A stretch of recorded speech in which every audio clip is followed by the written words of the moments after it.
And we're back with a fresh episode of World 1-1 Podcast. And before we get started, I'm going to take a hot second to tell you about our sponsor, Imaginary Authors, here to help you up your scent game and increase your charisma points. More about them right before the fucking break. I am, as always, your host, Ronald the Wall. Joining me is Michael. I'm not here for this at all. Brown. Mm-hmm. Yep. It's been a week, but we're here and we're doing the thing. Everybody in my house has been sick and dying, and Michael's been sick and dying since birth. He's just waiting to get it over with finally. Yep. All right, so without further ado, let's jump straight to, oh my God, video games. Michael, the fuck have you been playing? I know, but nobody else does unless they're really intelligent and they've been listening. Yeah. Well, I finished up the new Spider-Man. Which, did we roll credits or did we 100%? Rolled credits. I'm debating if I want to go get those last 3 trophies because I don't know how much I care. Okay. Like, valid. This is, in order to get these 3 trophies, it's going to involve a little bit of grinding, and I just don't know if I give a shit. Okay. Like, one of them's easy. Like, it's literally go to the baseball diamond and just walk the diamond. Home walk run. the bases. Yep. And but the other ones are kill 100 enemies using a specific set of powers, and kill 100 enemies using this other specific set of powers, and that's just tedium, and I don't care. I feel you. No, there's too many trophies and achievements that are just fucking grindy tedium. Yeah. There's a topic we should save for 1 week is, how to do fucking achievements and trophies right. The Switch does it right. They don't. They don't. There's a few games that do optionally, but they're game specific. They're not platform specific. But I mean, there's a right and a fucking wrong way to do them, and we should definitely fucking get into that one day. Mm-hmm. What was it? Brutal Legend actually was the game that made me understand how little I actually care. Because, like, I had beaten the game, I had beaten the story, and fucking loved every second of it. And then I'm looking at the trophies, and I'm thinking, how the fuck am I going to do this? And then it just kind of hit me like a brick to the side of the head. Like, I don't care. I don't have to, and I don't care. Uh-huh. Yeah.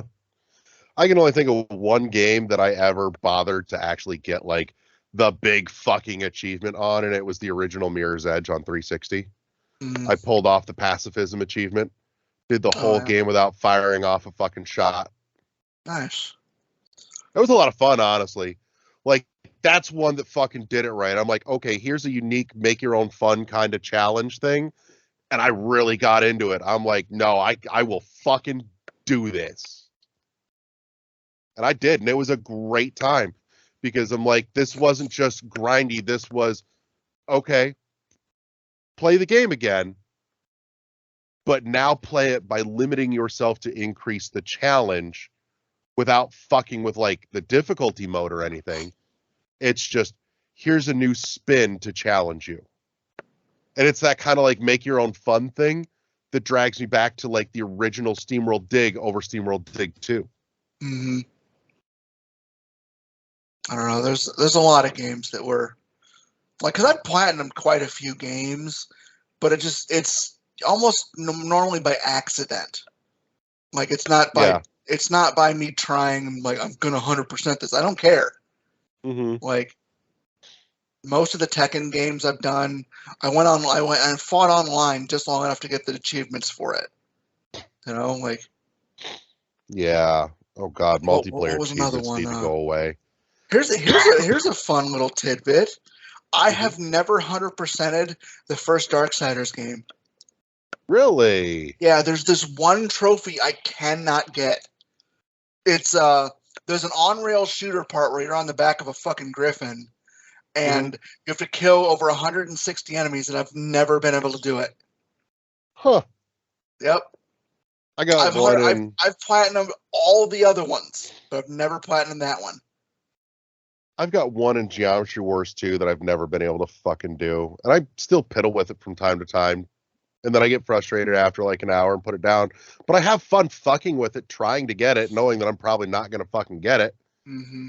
And I mean, that's all the way back to 360, and I still piss around with that on occasion. Yeah. So, but yeah, no, there's definitely good achievements and trophies and shit ones that should just be burned. Mm-hmm. So definitely. But I think we can definitely start by burning all the multiplayer ones. Yeah. Fuck that. I'm a bad loser.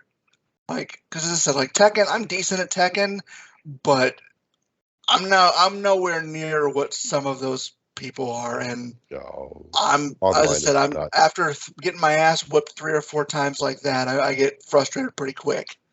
Mm-hmm. I ever tell you about my old roommate Willie when he was on his Street Fighter 4 kick? Mm-mm.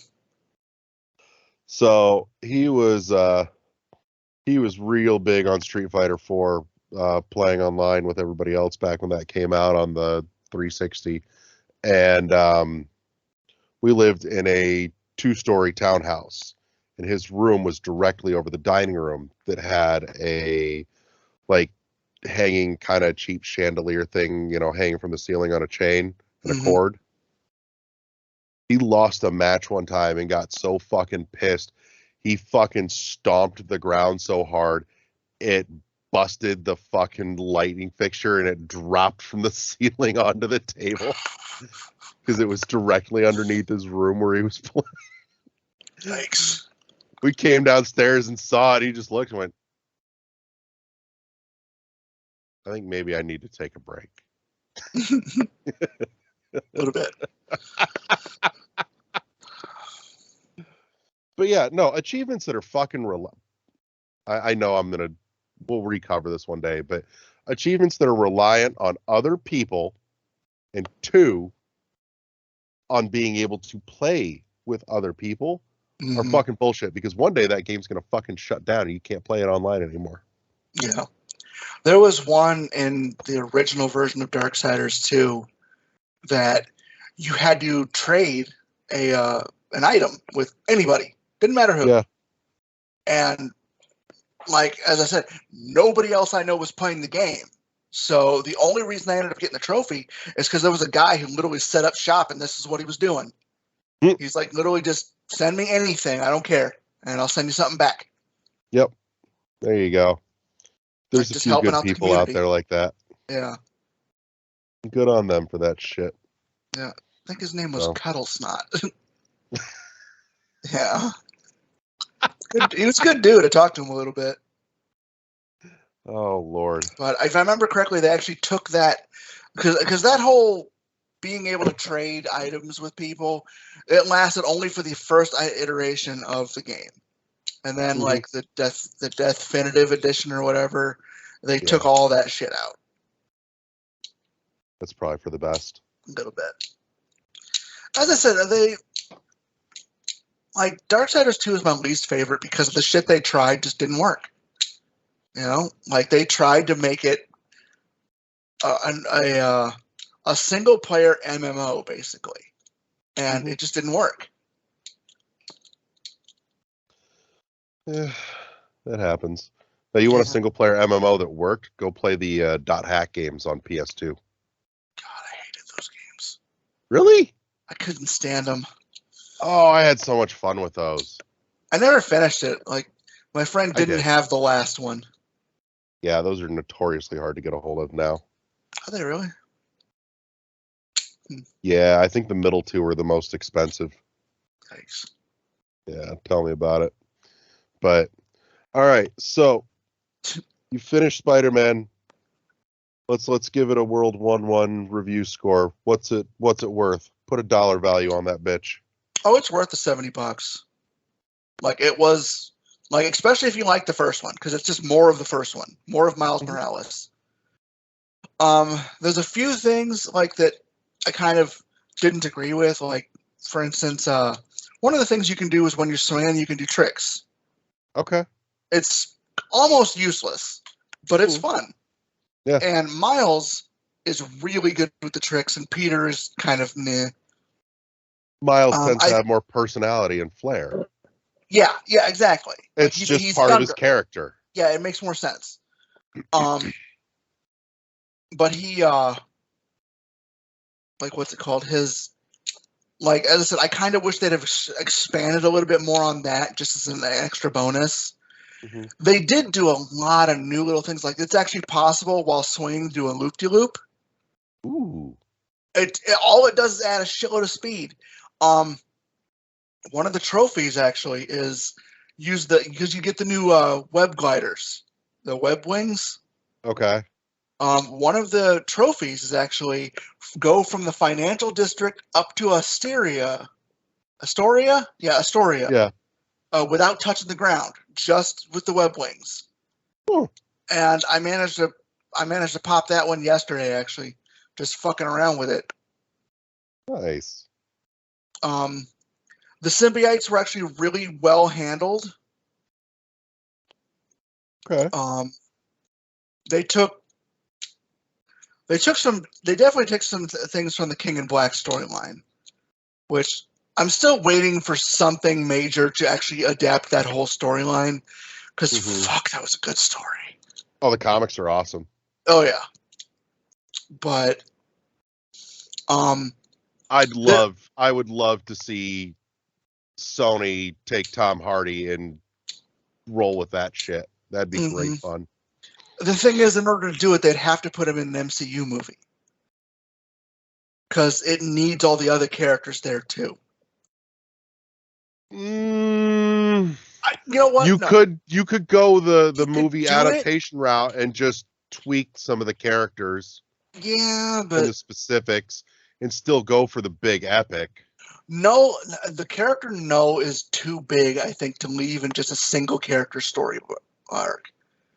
He's a world-ending event. Like, this is an Avengers movie level event. That'd be fucking dope, though. I mean, at this point, you know, we've gotten to the point where we can get Sony and Marvel to, I won't say play nice together, but at least play together. Yeah. Like, that would be a fucking dope Avengers film. Like, get one, maybe two more fucking Venom movies under Sony's wing, and, you know, kind of steer the phase, what is it, 7 at that point, once we're done with Kang shit. Well, from the sound of things, they're dropping Kang anyway. I don't know. There's a whole lot of back and forth. I know he's a major player in Loki season 2, which I still haven't started yet. But I haven't either. I'm still in the middle of Moon Knight, if that tells you anything, where I dropped off. And I have Moon Knight before or after She-Hulk? Before. Yeah, I actually really enjoyed She-Hulk. She-Hulk a lot more than I thought I would. Moon Knight's not bad. I just got fucking stuck, and I don't know why. Yeah, it's not terrible by any means. It was kind of fun. It's just, it's missing something. Yeah, that's a very good way to put it. It's missing that intangible thing you can't quite put your fucking finger on.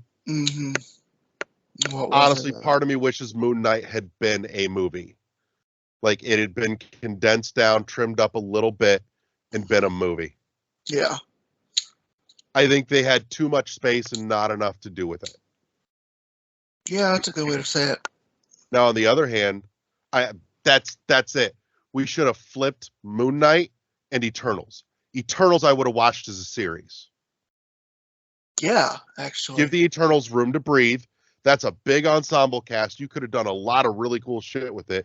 And they started doing really cool shit with it in the movie. And I wanted more of, like, the character depth and interaction, because that was really cool there. They did that well.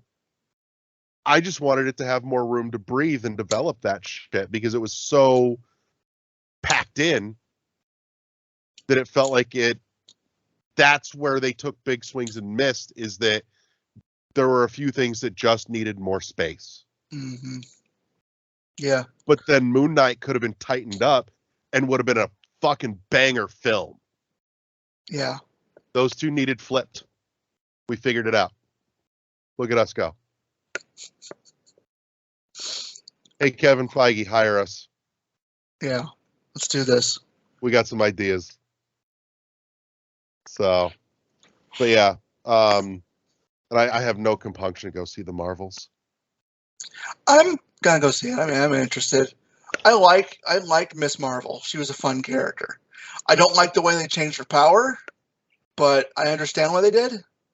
Yeah. And I don't mind Carol Danvers. I don't mind Carol Danvers, but Christ, I can't stand Brie Larson. She's just kind of an insufferable human being to me. Nah. So anytime I've ever seen her fucking talk or interview, I'm just like, God, you are the most unlikable person.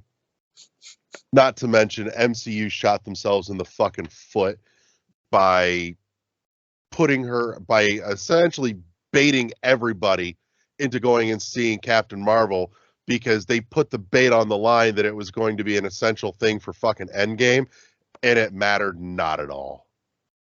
But it did do one thing right. It made Mallrats canon to the MCU. Yes, it did. Yeah.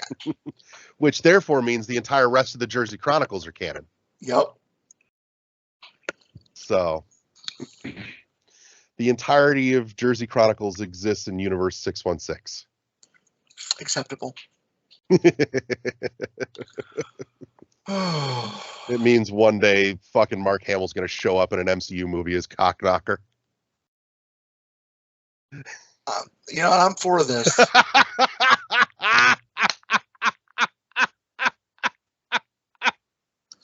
I hope he's up against Deadpool. Oh, God, please. Yeah. Oh, Jesus.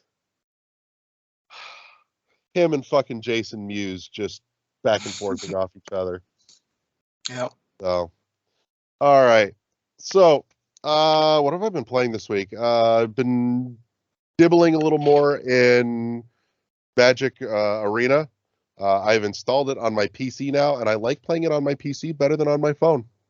And I don't like playing much on my PC, but it just feels more fucking comfortable. I can sit here on my computer at my desk with Arena on one screen and like Facebook chat on the other and just conversate with, you know, a couple of people while I'm playing. And it's really fucking nice. Nice. I will say, though, the first time you install it, don't expect to start it anytime like immediately, because it's got, I think, like a 7.5 gig fucking download that comes with the install. So like you boot it up after you install it, and then it's downloading like another 7.5 gigs of fucking information to get running. Jesus. It took the entire length of time that the last episode took to render the video to download that update. Now, that said, once it's there, you're good to go. You'll get some periodic minor updates, but it had an entire fucking catalog of sets and series to fucking load in the first time. So the first time's a fucking chore. After that, easy peasy. So, but I think playing it on my PC is absolutely my preferred way for that. I've found myself wanting to come down to the basement and jump on my computer and sit and play every now and then, which, like I said, playing on my PC is not a big thing for me. It's rare that I come down here to do anything more than date night or editing and recording. So, but anyways, so there's that. I actually got out Dread and started running through Dread again just for shits and giggles. Metroid Dread? Uh-huh. For some reason, I instantly went to the Carl Urban movie. You know, I've been thinking about that again recently too, especially with the trailer for fucking RoboCop. Yeah. Yeah, I saw that and I just looked at it and went, I should watch Dread again. That movie was great. It was way better than I was expecting it to be. It was far better than it had any fucking right to be. Carl Urban is way better of an actor than he has any right to be. Like he was great fun in Red as well. Yeah, he's phenomenal in pretty much everything he's in. Basically. He's like the secret sauce that nobody fucking talks about, but it makes everything work. Uh-huh. So, you got a movie that's going to be mid-range schlock, throw some Carl Urban in that bitch, and it's going to be fucking gourmet. Isn't he the one playing Butcher in The Boys? Boys. Yeah. Yeah, That's like him. hands down the best part of the whole fucking show, and it's a great show. It is. It's a fucking awesome show. I need to get back to that too. I still need to start Gen V. I've got too many shows to catch up on, but I did just rip through the new season of Shoresy last night with Zoe. Oh, it's out? It's out and it's awesome. We watched all 6 episodes straight through last night. What is that, season 2, right? Season 2, buddy. Alrighty. It's a good fucking time. It is a good fucking time. So, but in any case, but no, I actually ended up using Dread as my own little EMDR therapy. Not to put a bunch of my fucking personal business out there, but the wife and I were kind of having a real like long, serious, hard talk about some stuff. Just working on the relationship, putting the work in like you do when it matters, right? And I've found that I do better when I've got something to fiddle with like my thumbs. And I needed something mindless that I could just roll into a flow state with and not think about, but still do. And it helps me just in terms of like talk therapy, weird as it sounds. It helps me be able to kind of have those conversations a little bit easier instead of getting myself, hung up on shit. So yeah, I used to do the same thing. Downwell's good for Transformers. that too. Mm-hmm.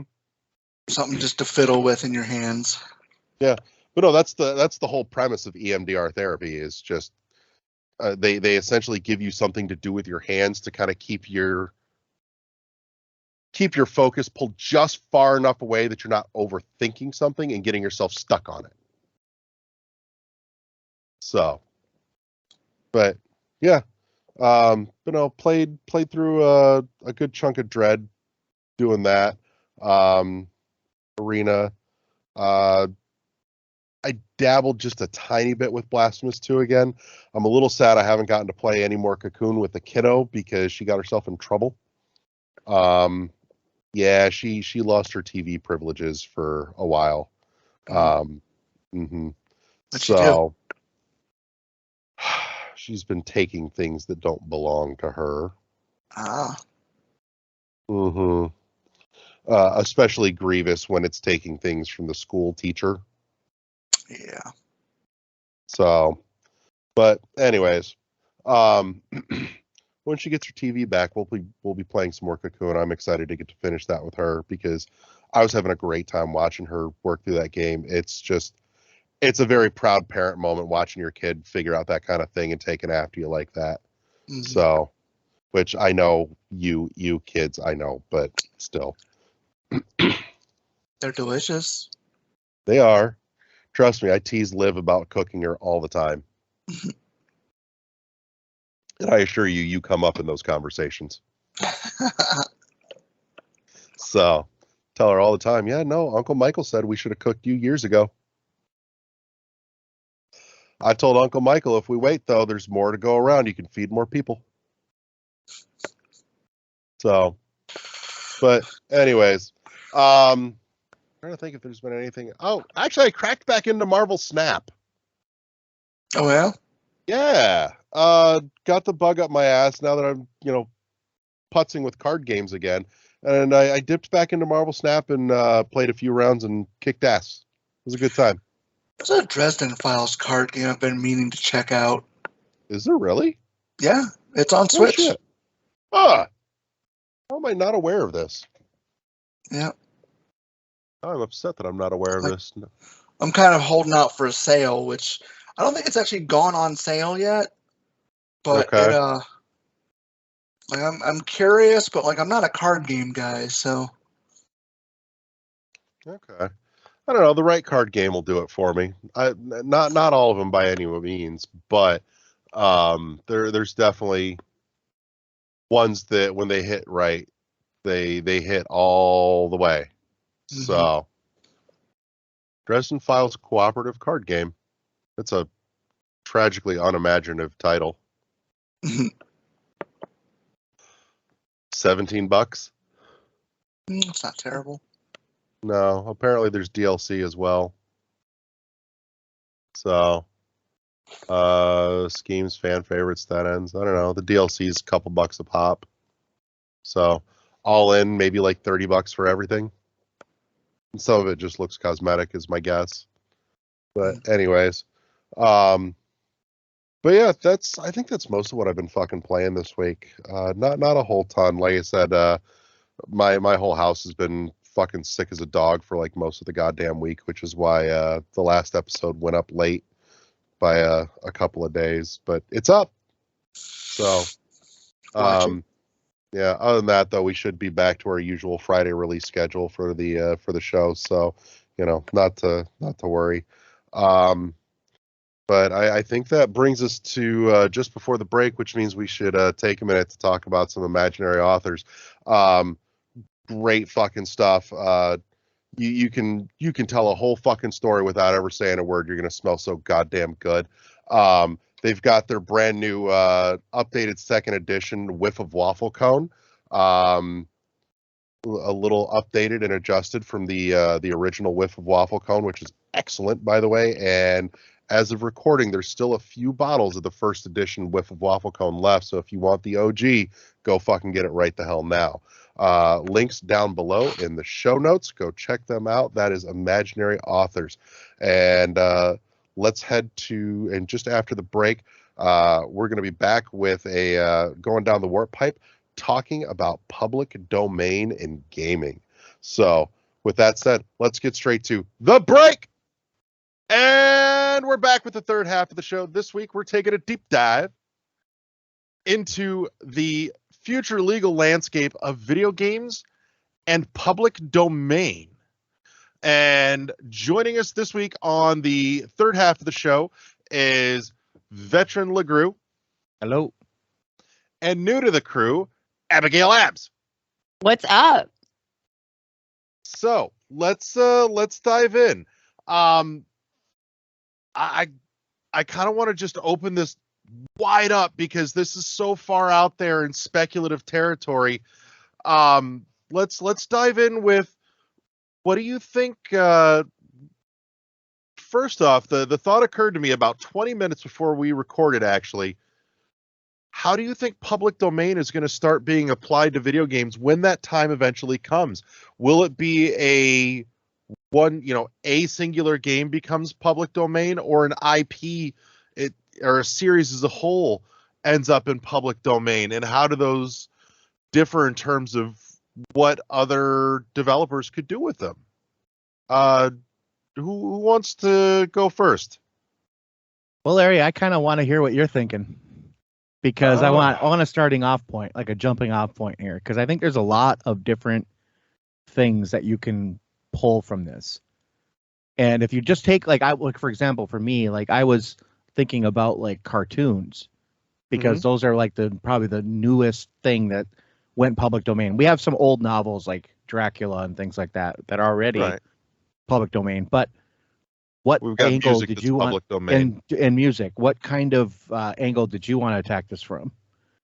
Because I'm really just kind of curious, because like I said, it kind of becomes a very different beast if you're talking about a singular game in a series becoming public domain, right?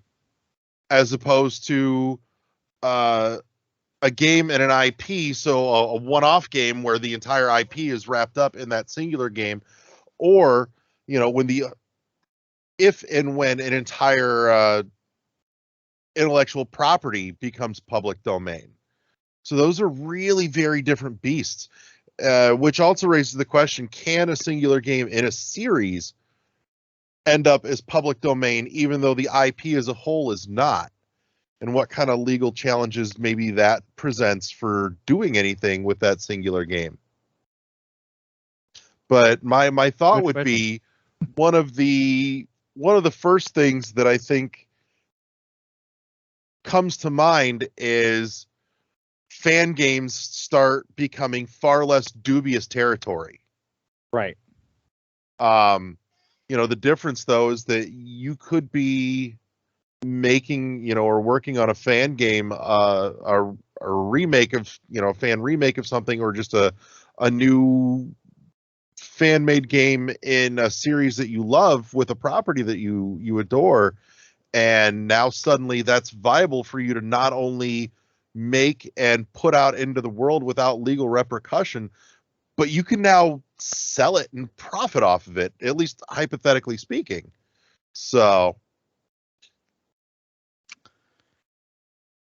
it's a lot of questions.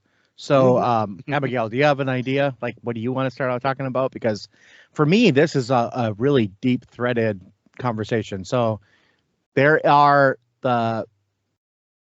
what you said, like, can one, like if it was a series, and I don't know if that's even possible, because of copyright laws the way they are, if you would be, I think maybe portions of something can become public domain, but I don't know if, like, for example, like Mario Brothers will ever become public domain, because it's a trademark thing that keeps getting used, and the trademark keeps getting re-upped and renewed.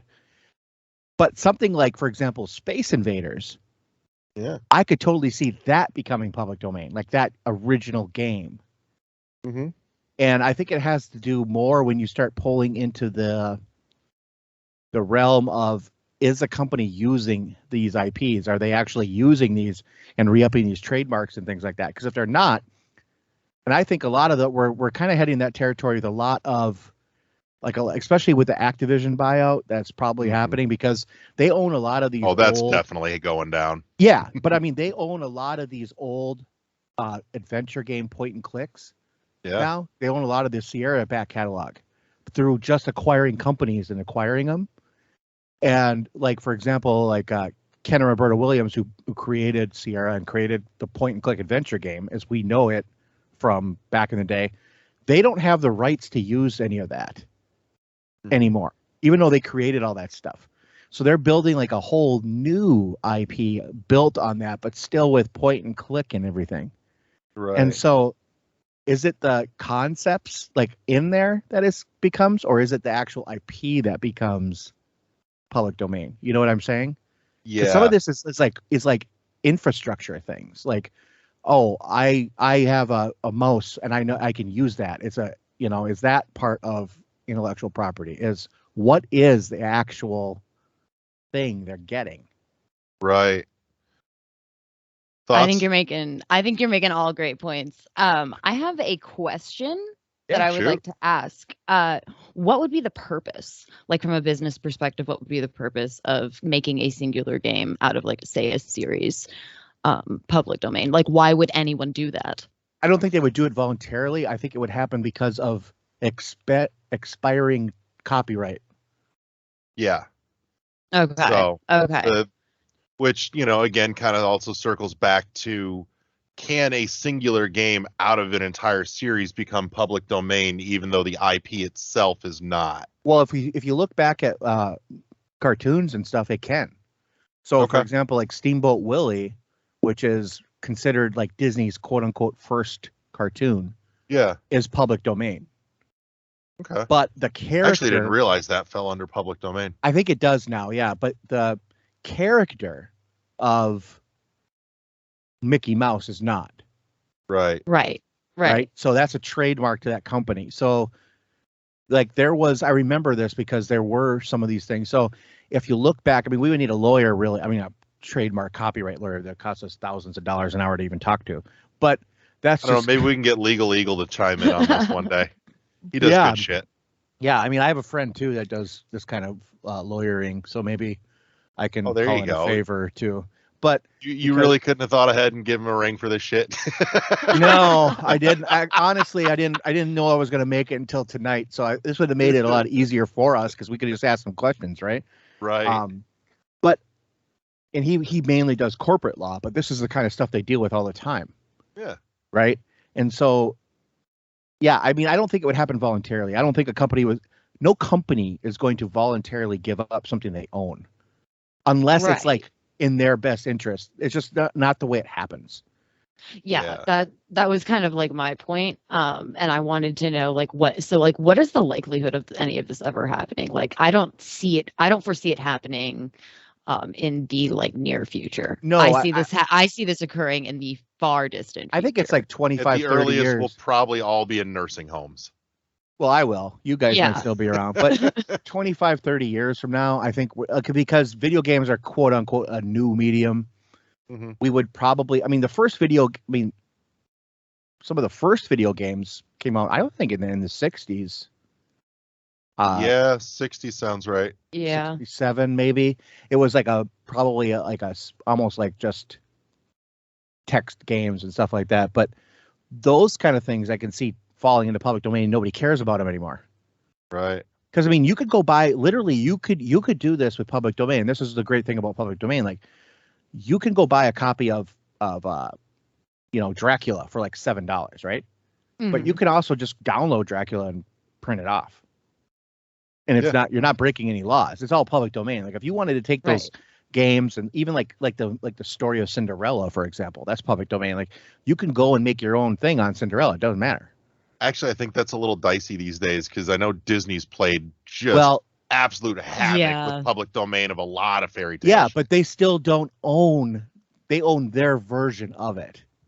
And so because it has to be their version in order for you to copyright anything at all. It has to be your specific version. That's why Barbie's able to trademark their color pink. Right. And so, well, you can trademark colors, and that's kind of a weird thing because I'm in that world now where, like, we'll have to ask our graphics designer, hey, what is the hue of this? Like, they actually have numbers for every color, and they could trademark a number. Yeah. Yeah. It's really stupid. It's a lot of legalese, but I think what we're trying to get at with this whole conversation is, like you said, Abigail, like, why would somebody do that? Like, but what I think is the more apt question is, what would developers do with it? Like, if I could get Mario Brothers and do my version of Mario Brothers, what would I do with it? Yeah. And not have to worry about, the long arm of Nintendo coming and like smacking me with a cease and desist. Or maybe they would still do it, but I actually have legal ground to stand on at that point. Yeah. So some like Space Invaders, Asteroids, those kind of games, I think that, like, I'm like 99% sure that's going to be like the next 20 to 25 years that those questions are going to have to be answered. It's going to be a real fascinating landscape when that starts coming around because, there are game development as a whole has become much more accessible, which is caused the rise of the indie gaming scene. And at that point, we're going to be several generations of indie developers in when that happens, and there's no telling what might be very easily or readily available to them in terms of tools that open up their options of what they could do with it, so long as they have the imagination for it. Yeah, and I think we're in this interesting time too, where we're in a period of consolidation now, and it doesn't seem like it's going to let up anytime soon. So when we went through consolidation in the gaming industry in the 90s, what happened was big corporations were buying out little ones. The indie game, like we would call it second gen, the double A games, they used to call them. Yeah. They kind of went away for a while. And then the indie developer came on the scene, right? And everybody was like, oh my goodness, this is so great. And the old style was cool again, and everybody wanted to kind of do that. It wasn't all focused on graphics, and it was all about gameplay and the new twists they would bring. So like the Metroidvania became a thing. Then we have, the Battle Royale became a thing, and all these developers now are copying that, right?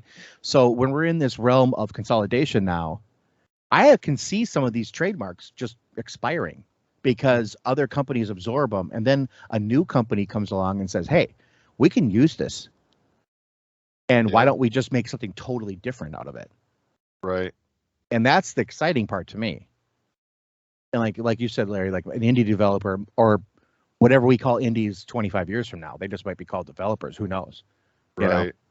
That line gets blurrier and blurrier every day, but with the consolidation, it's starting to feel redefined again too. So, but my question would be, is kind of a baseline for for a thought exercise here. Yeah. Assume that in 40, 50 years, the original NES Mario Brothers becomes public domain. The intellectual property, the characters and whatnot are still held by Nintendo, but the game itself, that one singular instance, is public domain. What would you love to see come about as a result of that once the public has free reign to go ham with it? Go ahead, Abigail. I'll let you do this one. I am like so caught up in so many different ideas. I don't even know where to start. With throw one out. You know what I'm saying? Because they're just all like that's the beauty of it, is that it can be infinite possibilities. And I would just love to see all the different like art that comes out of it. Sure.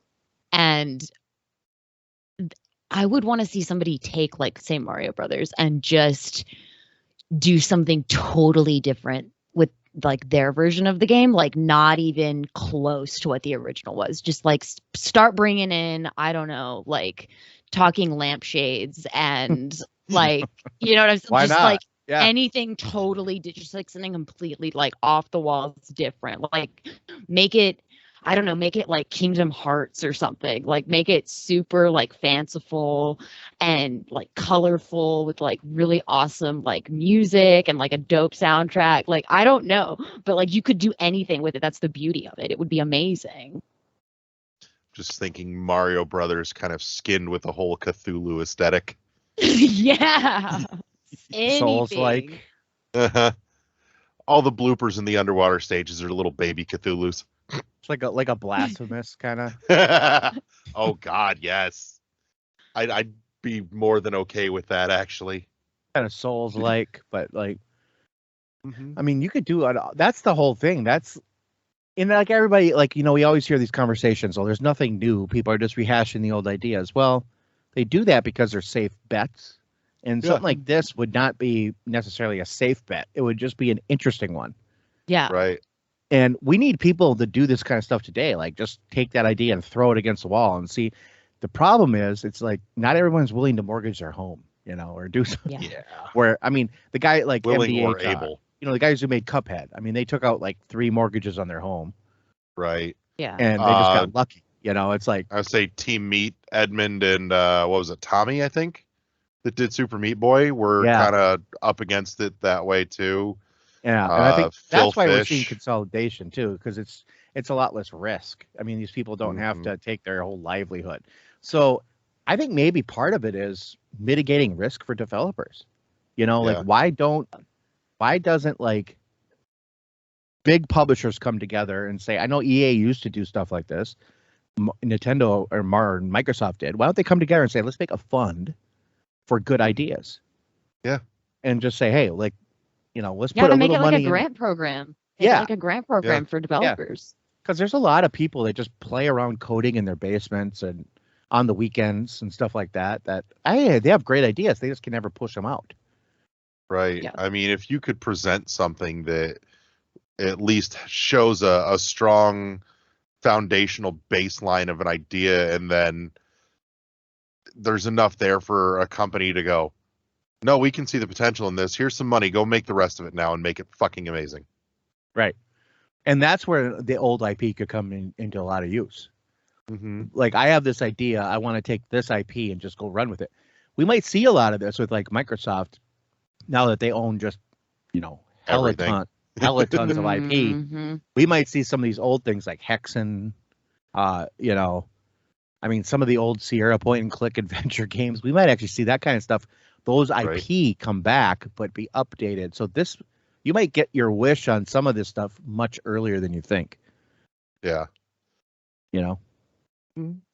But no, like I said, this was just such a wide open hypothetical that I figured there was more than enough to kind of poke around and explore at, and definitely pose some questions. And I by no means expect, you know, in half an hour to come up with definitive answers. This is one that I suspect that even the greatest trademark and copyright attorneys will probably, when it finally comes up, will probably spend years trying to unravel. I think what will happen is just kind of like with everything else that this happens to, people will just do it. And if nobody, challenges it, right? Because when you own a copyright, because I do own copyrights and stuff like that. But when you own something, if somebody uses it, it's up to you. You have to say, like I have to say, for example, I got to get on the phone with my lawyer and pay them to do a cease and desist. Yeah. If I don't, I'm giving usage for that. Mm-hmm. So kind of like if they just throw something out there and nobody says anything, then it's all good. I mean, that's why some of these projects, I think that Nintendo lets go way too long. Some of these fan projects, they let them go because they don't think they're a big deal. Right. And then all of a sudden they become a big deal. Pokemon Uranium was a big one. Yeah. And, they've done, there's other things. They've done like, remake the Metroid Prime in 4K Prime and 2D. All that. Yeah. Well, in 2D. And then they also have a remake coming up in 4K that theoretically, like guys are like, well, not Nintendo. Yeah. It's a fan group. Is like, that's true. They're like redoing all the graphics and assets by themselves. I was actually just talking to somebody about an hour ago about the Dolphin emulator, emulated versions of the Prime trilogy, and all the various improvements that have been made to it in terms of visuals. Yeah. If you've got the hardware to run it, it's hella impressive. It's pretty, and it's just proof of concept that, first of all, there's a market for this. Second of all, there's people willing to do it. Yeah. And if they can just monetize that, and if developers could learn to monetize it, well, then there you go. And some of them have. Yeah, and you wouldn't have to wait until it becomes public domain. That would be the ideal world, right? Like we wouldn't have to wait for any of this. It would just happen. Like I could just log on to my Switch and buy an updated version of Metroid Prime. Yeah. I mean, hell, this kind of thing is technically how Sonic Mania came to be, really. Yeah. At least in part. Part of it was Sega basically just admitting, I think we forgot how to make a good Sonic game. I mean, did they? At which point, once they absolutely. Shots fired.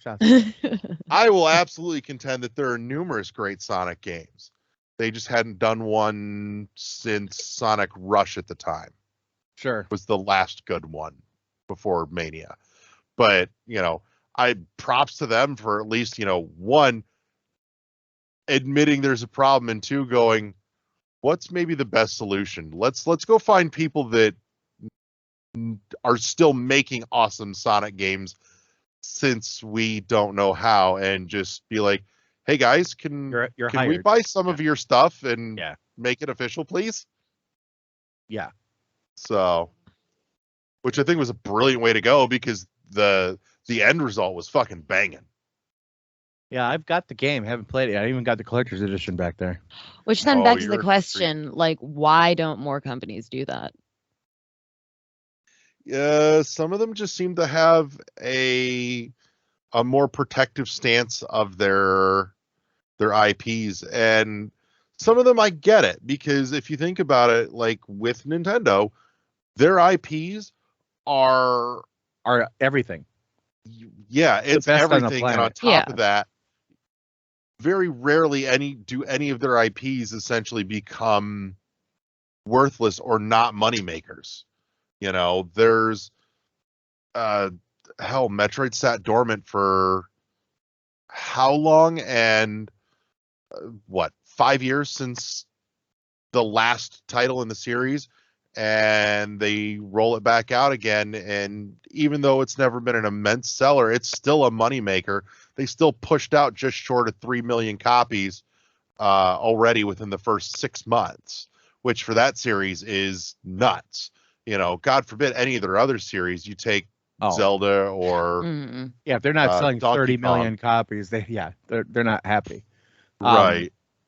I think too, Abigail, a lot of these businesses they're not run by people like you and I. They're not creatives, They're people that they're looking at the bottom line. They have a fiduciary responsibility as corporations to make money, and they're going to make the sure bets. Like, they're not going to take risks as risk averse as they can, and they're going to just, but they don't have their fingers on the pulse of like what their fans really want. Very few companies do. And I think it's like Microsoft, for example, as just they just buy up stuff. They've always done that as a company, but they are just starting to get into the rhythm of like what people like what their fan base wants to see. Nintendo is always kind of like on that cutting edge. They have the best IP on the planet. They have people that understand Nintendo that work for them. You know, Sony, I would say, is kind of that way too. Like they foster that within their individual first parties. They make third person, story based games really well. Yeah. But they don't have a shooter, like a first person shooter anymore. And so like I would say like, look, they got, SOCOM. Like they've got stuff like they could pull, but they don't. And SOCOM, Killzone. And then you got Microsoft that doesn't have a third person action game, a story driven game, but they have 25 freaking, FPSs. So you're like, honestly, I feel like Microsoft's biggest IP that's really done the legwork for them over the last half decade has been Forza. Oh, Forza for sure. And part of it was the abdication of the throne by just Sony. Like they haven't made a Gran Turismo in how long, and now they're making one again. Right. They just gave it up. They just gave up the market. They went to a handheld market with Vita, and they didn't even try there, even though the Vita's fantastic software. They just left it to Nintendo. Nintendo says, "Oh, we're going to combine our handheld and our console," and they're just going like they just left, and nobody's competing with them. Mm-hmm. So they're just like, "Okay, you guys just do that." So I mean, there is some definite holes in all these that a lot of this IP could honestly fill in. Yeah, that they have it. It's just that they're not using it. So it's an interesting, like you said, thought exercise, Larry. And I really want to hear the feedback from people because I don't even think we're just looking at it from one angle. There's like 1,000. Yeah. This is just scratching the surface. And I'm almost, I almost hesitate to say that because we've kind of developed a pattern of making sure that, when we bring in and go into a topic that we're not just surface level, but this is so meaty and so tangled that in half an hour you really can only barely start to scratch the surface. And I think too, at the very least, we're at least by scratching the surface here, we're doing a public good by starting to ask questions that aren't even being thought about yet, and starting to kind of go, well, this question raises the next question, and just starting to follow that line of questions, regardless of the fact that we don't have answers to the question we asked 30 questions back. Right. We're just leaving a trail of dead bodies of questions behind us at this point. Yeah. It's like the thing, you're scraping the surface, but your question has 16 others, and then that question has 16 others. And it's like all these different questions. It's just questions. There's really very little answer. No, but it's good because I almost think that this is almost like a part one of like how many episodes we could do, and just every few months just revisit this, because I would concur. There's a couple of people that, God forbid I ever manage to actually coerce them into coming on, that I think would be really interesting to kind of hear some of their thoughts on what might become of this issue in the future when it starts becoming an issue. Like I said, Legal Eagle, I think would be I would love to hear his take on some of this. And if you're not familiar with the stuff, I highly recommend, I will give a free, pimp your shit to Legal Eagle's YouTube channel, because he does really cool stuff all the way around. Yeah. Both in terms of current events and also just kind of like fun entertainment shit. So if there's ever anything like really legally interesting happening in the news, keep your eyes peeled to his channel. He'll give you some solid insight. But I also feel like too, I would love to hear some of the thoughts and questions and feedback from somebody like James Parkinson. Would be great. The gentleman that does the podcast Gameplay. So, because his take on a lot of this is really usually very well thought out and insightful, and I would love to hear some of his thoughts, along with Josh, your buddy too. Dial him up and see what's up, and maybe we do in fact do a part 2 to this some point down the line. Yeah, I think we'd have to like constrain it a little more to like the legal questions surrounding it, or just this line of thought surrounding it, because it's such a huge topic, like you even said. Yeah, it's crazy. But I don't think we could have. I don't think we'd be able to get there without this opening kind of barrage of speculative questioning.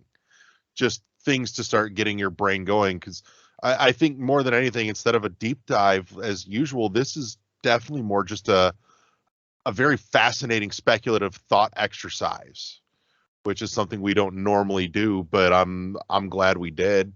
If nothing else, I think it does.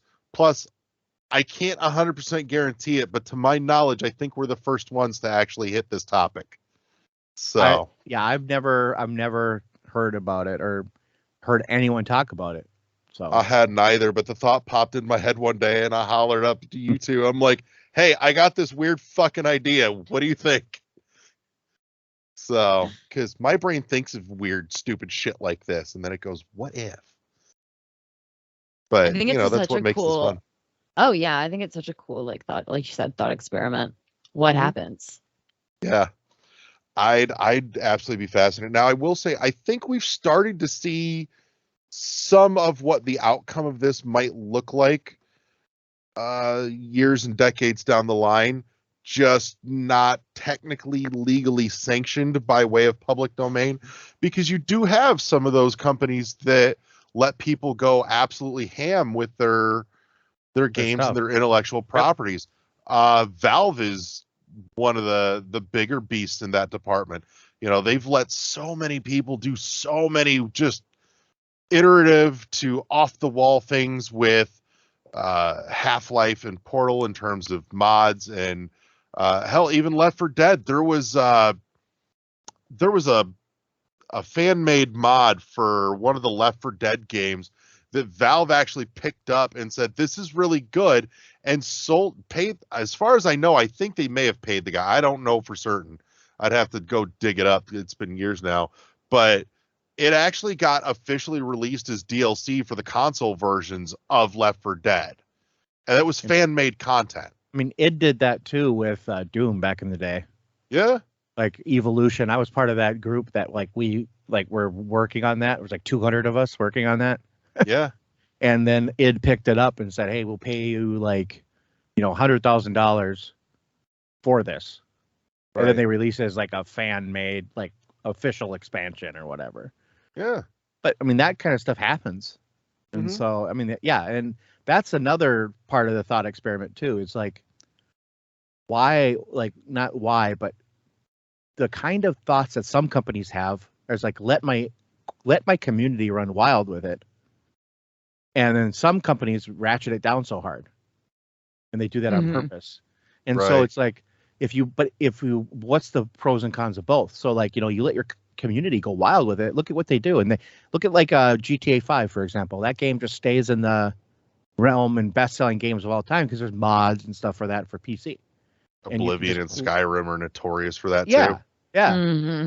And everybody's like, well, where's GTA 6? I'm like, why would they release it when everyone's still playing the 5th one? Yeah. Yeah. Yeah. So I mean, there's some pros and cons to it. You're not going to get as much iteration, but you might get more iteration. You might get what you want, more of what you want too. So it's just a crazy thought to think about. So we're hitting about the half-hour mark. So let's start winding this down here. Closing thoughts, Abigail. What do you got? I think. Like we've just said, a bunch of times, it's a really cool thought experiment. I'm really, really excited to see what happens with it. I think it would be really cool to see all the different things that could happen and all the different incarnations of things that could happen. I don't know if it will happen in my lifetime, but I think it would be pretty cool if it did. Right. So let's keep the conversation going. LeGrew? I have nothing more to add that I've already talked about. It's just over and over the same stuff. So I'd love to hear what other people think, though. So definitely hit us up on this. Drop comments on on the episode on Good Pods or on our Twitter feed, World1_1 podcast. Closing thought for me would be that just occurred to me actually is we almost can't predict or even reasonably speculate what any of this might look like, for the simple fact of in what 20 to 30 years we went from this to this, and there's no telling what the landscape of gaming itself in terms of the medium even is going to look like in another half a decade, let alone beyond that. Right. And so I think the baseline of how we interact with gaming as a medium is going to make a big difference too, in terms of how and what happens with an individual game or an entire intellectual property once it becomes public domain, because the landscape, just the baseline format of gaming may be something we haven't even begun to think of or materialize yet. And I think that makes a huge difference in that equation. Sure. But that might just be me. So, and for those listening to the audio, I held up a controller and an Oculus headset. So there you go. There's your visually impaired aid. But I want to say thank you to my friends for coming and hanging out with me, LaGrew and Abigail, and thank you to everybody that tuned in this week for our shenanigans and insanity. And if you stuck around this long, you should definitely make sure you subscribe to the World1 podcast RSS feed or YouTube channel, Dealer's Choice, in whatever your favorite podcatcher is, because you get not only this show, but you get all our other good stuff, including things like Phazon Labs, and I'd play that for $1, and some of the other awesome stuff that we're working on that's coming up. Abigail's part of an upcoming project that has yet to launch, but that's semi top secret, but you never know. If you pay attention closely to our Twitter, you might know what's going on. You could have clues and hints. It's a hint, wink, wink. Right. Yeah. But all that said, I think that's a great place to wrap up here. And so thank you to everybody for tuning in to the newest episode of World1 podcast, powered by the World1 podcast network. Press start to engage your mind. Say goodnight, everybody. Good night. Bye. Peace.